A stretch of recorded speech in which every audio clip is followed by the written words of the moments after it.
Piece के अंदर अगर कोई फेवरेट कैरेक्टर है लूफी के अलावा, वैसे तो कई सारे हैं, बट ये कैरेक्टर मायने रखता है कुछ बड़े ही लेवल पर। एंड ये कैरेक्टर हमारा वन पीस के अंदर मरने वाला है। ऐसी खबरें इंटरनेट पर भाई फैले ही जा रही हैं। लाइक लिटरली लोगों ने इसके ऊपर वीडियो बना रखी है जहां पर वो बताते हैं कि भाई सैंक्स का अंत काफी नजदीक है। और ये वाला टॉपिक मैंने अपनी पिछली वीडियो में पहले ही कवर कर दिया था, आज से कुछ 4 महीने पहले। उस वीडियो के लास्ट में मैंने आप लोगों को ये चीज बताई थी कि सैंक्स का मरना क्यों जरूरी है स्टोरी के लिए। विद दैट, अगर किसी ने वो वीडियो नहीं देखी है उसको जाके चेकआउट करना, क्योंकि ये आगे उस वीडियो की कंटिन्यूएशन है और उस वीडियो से ही कुछ बातें यहाँ पर मैं प्रूफ के तौर पे रखूंगा कि सैंक्स क्यों मरने वाला है या फिर क्यों मरेगा। जो लूफी की अगली डेस्टिनेशन है वो हमारी एल्फाब आइलैंड नहीं होगी, इसके बारे में भी आज हम बात करेंगे। लाइक लूफी जरूर एल्फाब आइलैंड जाएगा, उसमें कोई डाउट की बात नहीं होनी चाहिए, क्योंकि वहां पर उसको उसका मेंटोर यानी कि सैंक्स या आप उसको फ्रेंड कह लो, कुछ भी कह लो, as in One Piece world. And जो हेड लूफी पहनता है वो भी हमारे एल्फाब में ही जाकर वापस होगी, जहां पर सैंक्स उसको वो हेड परमानेंटली रखने के लिए दे देगा। बट अपना जो मैंने सेकंड क्वेश्चन आपको बताया कि लूफी एल्फाब एग हेड आइलैंड के बाद नहीं जाएगा, ये पॉसिबल है बिकॉज ऑफ ओडा इंटरव्यू, जहां पर ओडा ने अपने इंटरव्यू में ये कहा साफ साफ कि लूफी एक ऐसा कैरेक्टर है जो डिफरेंट रूट को चूज करना पसंद करता है। एंड ऐसा हम वन पीस के अंदर कई बार देख चुके हैं। ये लोंडा जा कहीं और रहा था और कहीं और ही पहुंच जाता है। लाइक जोरो की सेंस डायरेक्शन के मामले में सबसे बेकार है, बट लूफी की उससे भी ज्यादा खराब है। नाउ जा तो ये कहीं और ही रहे थे बट पहुंच गई एग हेड आइलैंड, जिसके कारण से मुझको ऐसा लगता है, भाई प्रूफ भी दूंगा, चिंता मत करना, कि भाई लूफी का अगली डेस्टिनेशन हमारी एल्फाब शायद नहीं हो सकती है। देखो यहाँ पे शायद इसलिए कह रहा हूँ कि भाई ओडा सेंस से कुछ भी लिख सकते हैं, क्या पता वो वेगापन की आर्क के बाद सीधा ही हमको सैंक्स की आर्क दिखा दे। लाइक पॉसिबिलिटी बहुत ज्यादा है, बट कुछ चीजें मैंने नोटिस करी मांगा को पढ़ते समय और उन चीजों का मतलब निकालने की कोशिश करी। एंड अगर बैकग्राउंड से नॉइज आ रही होगी तो माफ करना, नहीं आ रही होगी तो बढ़िया बात, प्लीज बेयर विद मी, मैं भी इस बैकग्राउंड नॉइज से काफी परेशान हूँ। नाउ जैसा कि हमको पता है कि भाई ब्लैक बियर्ड का शिप एग हेड आइलैंड पहुंच चुका है काफी पहले। अब उस शिप पे कौन है किसी को नहीं पता। And as we know in this story, Blackbeard अभी उस लेवल का नहीं बना है कि वो सैंक्स को हरा सके।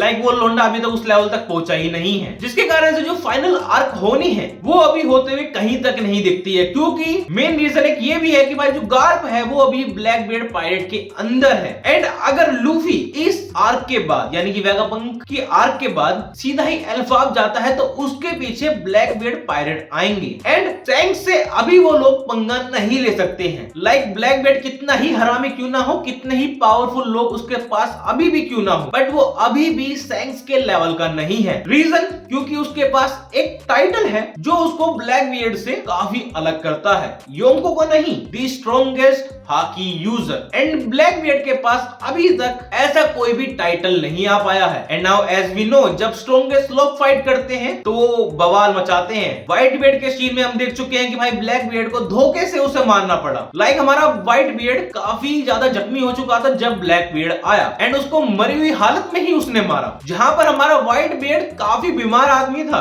अब सैंक्स तो काफी हट्टा कट्टा है, बेशक से एक हाथ नहीं है उसके पास, जिसके कारण से अभी हमको एल्फाब आर्क नहीं दिखाई जाएगी। एंड वन पीस के अंदर भी एक सिस्टम से चीजें चलती हैं। अगर आप लोगों ने गौर किया हो, हमारा लूफी जब न्यू वर्ल्ड या जब टाइम स्किप हो चुका था उसके बाद सीधा ही वानो जाने वाला था, बट वानो पहुंचने से पहले वो पहुंचा जू, देन जू से उसको फिर वानो जाना था, बट अगेन वो वानो नहीं गया, वो गया वोल केक आइलैंड। अब ये सीन मैं क्यों बता रहा हूँ, बड़ा ही सिंपल सी चीज है। अब इसको आप स्काइप या आर्क से समझना, काफी इंपॉर्टेंट आर्क है। इस समय मीम चलती है बढ़िया वाली, जिसने स्काइप या आर्क मिस कर दी उसने पूरा वन पीस मिस कर दिया। एंड इस चीज पे मैं भी बिलीव करता हूँ यार, काफी बढ़िया स्टैंड अलोन आर्क है वो itself। सो जिसने वो आर्क अभी तक नहीं देखे तो प्लीज एक बार देख लो, मजे जरूर आएंगे। एंड स्काइपिया से ही आपको मैं इस सिस्टम की थोड़ी सी और बात बताता हूँ। हमारा लूफी एक आइलैंड पर पहुंचा था जहां से उनको स्काइपिया के बारे में पता चला। एंड देन अगेन एक और आइलैंड पे पहुंचा जहां पे उनको एक ऐसा आइलैंड एग्जिस्ट करता है जो हवा में है, उनके बारे में कंफर्म पता चला था। एंड थर्ड टाइम में वो उस आइलैंड पर पहुंचे थे। एंड सेम चीज हमारी फिशमैन आइलैंड के साथ भी हुई है। जब ये लोग सिल्वर रेलिंग से मिले, देन सीधा ही सभी के सभी लोग सेपरेट हो गए, टाइम स्किप हुआ,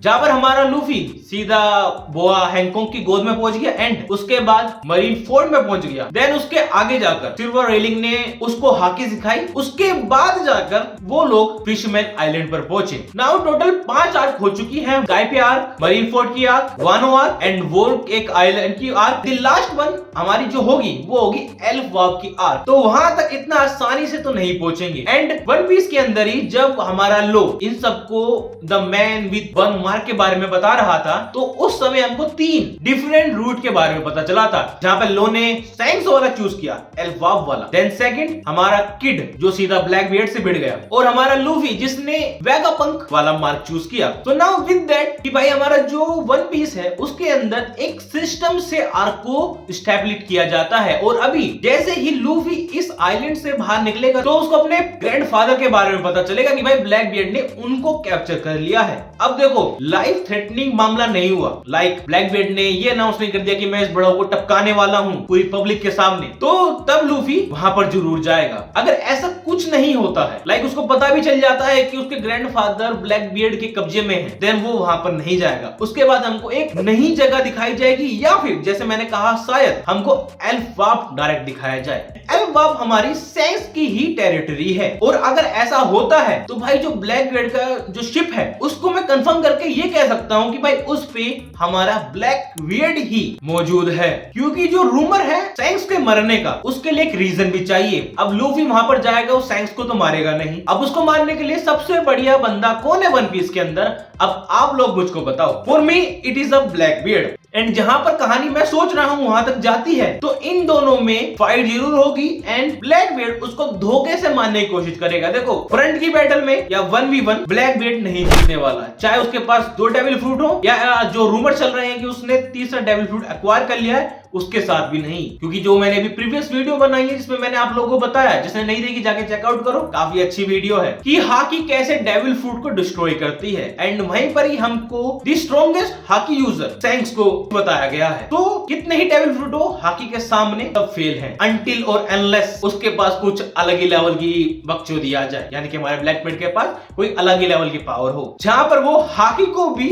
नलीफाई कर सके, देन सैंक्स उसके सामने फिर बच्चा बन जाएगा। लाइक कुछ भी नहीं, विदाउट हाकी सैंक्स नथिंग, क्योंकि एक हाथ तो खत्म ही हो चुका है, जिसके कारण से मीहोक ने साफ साफ उसको अपना राइवल वोर्थी समझना ही बंद कर दिया है। तो अगर ऐसा होता है तो भाई जो सैंक्स के मरने के चांस है, जो रूमर आ रहे हैं कि सैंक्स टपकेगा, वो काफी बढ़ जाते हैं। अब लोगों का क्वेश्चन ये भी होगा कि भाई वहां पे लूफी भी तो होगा, भाई तो उससे क्या फर्क पड़ता है, जब जिसकी मौत आनी होती है वो आती है। बिकॉज जब व्हाइट बियर्ड मर रहा था, ये व्हाइट बियर्ड छोड़ो यार, हमारा स्ट्रॉन्गेस्ट क्रीचर वहां पे बिग मॉम भी तो थी इस सेकंड यंग को, जब लूफी ने उसको हराया तो हराया। लाइक ओडा ने पेन से लिख दिया ना कि भाई सैंक्स इस टाइम पे मरेगा तो मरेगा, लाइक तुम मैं कोई नहीं रोक सकते हैं। अभी भी गोजो के वापस आने की काफी सारी थ्योरी बनती जा रही है, बट पीपल बिलीव ही नहीं कर रहे कि हमारा गोजो टपक गया। एंड वहीं पर ही राइटर अगर चाहे तो गोजो को किसी भी एपिसोड में वापस ला सकता है। खैर यहाँ पर जुजुत्सु काइसेन की बात नहीं हो रही है, हमारी बात हो रही है सैंक्स की एंड वन पीस की। तो उसके रिगार्डिंग मेरे को ये थ्योरी काफी पॉसिबल भी लगती है, क्योंकि अगर हम सैंक्स के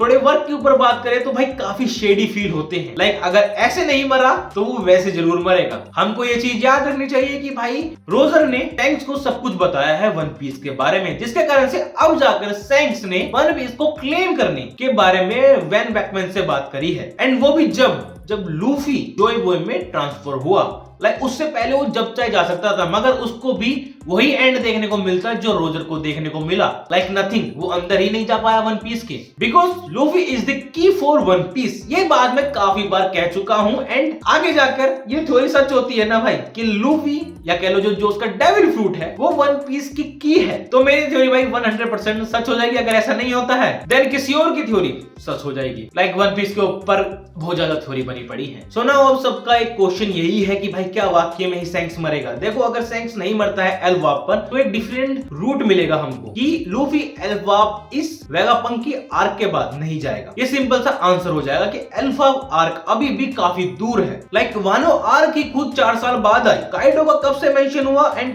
कब जाकर हमको वानो आर्क देखने मिली, और उसके बीच में भी बिग मॉम की आर्क डाल दी। एंड अभी भी कई सारी आर्क बची हुई हैं, जस्ट लाइक इमू की आर्क, ड्रैगन की आर्क, 2 मेन आर्क तो अभी भी बची पड़ी है। अगर ओडा सेंसी फ्यूचर में ये कर दे कि भाई ड्रैगन प्लस ईमू की दोनों की याद इकट्ठा दिखा दे, क्योंकि हमारे ड्रैगन को पता चल चुका है कि भाई एम्प्टी थ्रोन पर कोई बैठता है बिकॉज ऑफ साबो। तो हमारी ये एक मेन आर्क है जो हमको देखनी है before the main war. Like main war से पहले हमको ईमू के बारे में सब कुछ पता चल जाएगा, या कह लो अंत के एपिसोड्स में हमको ईमू के बारे में सब कुछ क्लियर हो जाएगा। जैसे कि हर मांगा में विलन के फ्लैशबैक को लास्ट में जरूर दिखाते हैं। हमारे ब्लैक क्लोवर को ही ले लो, लाइक जिसने मांगा पढ़ी है उसको तो पता ही होगा। या फिर 7 डेडली सीन्स, ये मुझे कभी अच्छी तो लगी नहीं बट कंप्लीट करनी थी इसलिए मैंने पढ़ ली। नाउ विद सैंक्स की डेथ के साथ मैंने अपनी पॉसिबिलिटी बता दी कि भाई चांसेस ज्यादा है, और चांसेस बिल्कुल भी नहीं है, क्योंकि सैंक्स को अगर कोई मारेगा तो वो भाई ब्लैक बियर्ड ही होगा। एंड करंट के टाइम पर ब्लैक बियर्ड मेरे लिए तो स्पेशली मेरे लिए तो भाई सैंक्स के लेवल का बिल्कुल भी नहीं है। अब आपको क्या लगता है कमेंट बॉक्स में बता देना कि आप ब्लैक बियर्ड सैंक्स को मारने में कामयाब हो पाएगा या नहीं, एक कमेंट बॉक्स में लिख देना। बट अगर लूफी अल्फा में नहीं जाएगा तो कहां पर जाएगा, देखो इसके बारे में मुझको भी नहीं पता। क्या पता बीच में ही कोई मेन आइलैंड नया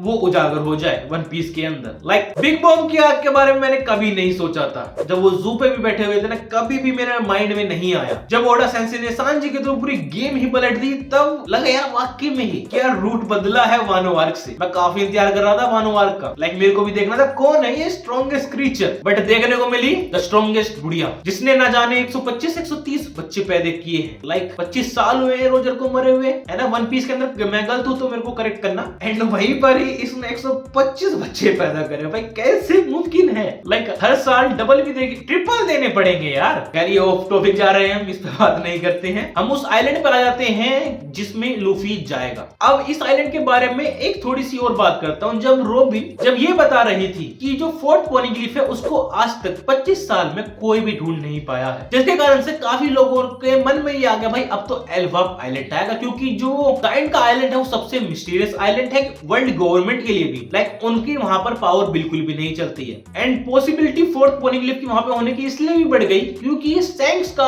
वो अड्डा है, लाइक हाइड आउट। जैसे हमारे अदर योंकोस का है वैसे ही सैंक्स का भी वो एक अड्डा है, द स्ट्रॉन्गेस्ट अड्डा और द स्ट्रॉन्गेस्ट पर्सन। लाइक वहां पे ब्लैकबीट करेगा क्या यार, वहां पे इतने सारे जायंट्स हैं, वो नहीं कर सकता है उसको इन्वेड, क्योंकि आज तक कोई भी योंको जायंट्स के आइलैंड को कभी भी इन्वेड नहीं कर पाए हैं। एंड ये बात मैं भाई वॉइड सेंचुरी को लेकर भी कर रहा हूं, क्योंकि जो चीज हमको मेंशन है कि आज तक वर्ल्ड गवर्नमेंट वो एल्वाप को इन्वेड नहीं कर पाई, ये चीज मायने रखती है। तो वहां पर ब्लैकबीट का जाना एंड सैंक्स को मारना थोड़ी पॉसिबिलिटी बिल्कुल भी नहीं बनाता है, नहीं बिल्कुल ही नहीं बनाता है पॉसिबिलिटीज। मगर क्या हो कि वो जो फोर्थ पोनीग्लिफ है या जो हमारे the man with one scar वो किसी और आइलैंड पर हो, ये भी तो पॉसिबिलिटी है भाई कि मेन आर्क हमारी कहीं और सेटअप हो, द ग्रैंड वन, लेकिन उसकी स्टार्टिंग किसी छोटे आइलैंड से चालू हो। बिकॉज एज वी नो जितने भी पोनीग्लिफ थे काफी अलग ही जगह पर भाई छुपे हुए थे, वानो कंट्री के नीचे जाकर। एंड एक जो बुक थी हमारी लाफ्टेल के नाम से, उसके ऊपर भी मैंने वीडियो बना रखी है, तो उसको भी जाके चेकआउट कर सकते हो, बिकॉज वो भी एक मेन थ्योरी है जहां पर हमको 3 आइलैंड के बारे में बताया गया। एंड किड ने भी हमको 3 रास्तों के बारे में बताया जहां पर the man with burning scar हो सकता है। एंड वेगापंक जानता है वो कौन है, वेगापंक को पता है कि ओहारा के आइलैंड से जो सारी बुक गई वो कहां पर गई। तो स्टोरी में कुछ भी हो सकता है, इसमें भाई बिल्कुल अजीब चल रही है। बट जो सैंक्स के मरने की बात है मैं उस पर काफी अग्री करता हूँ, क्योंकि ये ऐसा कैरेक्टर है इसके मरे बिना लूफी पायरेट किंग नहीं बन सकता। Like he have to defeat every strongest character in One Piece to become the pirate king. जहाँ पे अगर आप लोगों को फ्रैंकी की बात याद हो, जब लूफी अपना ड्रीम बताता है कि वो साफ साफ कहता है अगर तुमको ये ड्रीम पाना है तो तुमको पायरेट किंग बनना ही होगा। Like this thing is necessary, जिसके लिए बड़े बड़े लोगों की आहुति दी जाए। लाइक ईमू तो जिंदा नहीं बचेगा, इतनी गारंटी मैं दे रहा हूँ। अब कितनों को लगता है कि ईमू मरेगा लूफी के हाथों, वो कमेंट बॉक्स में लिख देना। एंड इस वीडियो को यहीं तक रखते हैं। जिसको पसंद आई वीडियो को लाइक, चैनल को सब्सक्राइब करना। 1000 सब्सक्राइबर होने वाले भाई लोगों को करवा दो। Thank you for watching.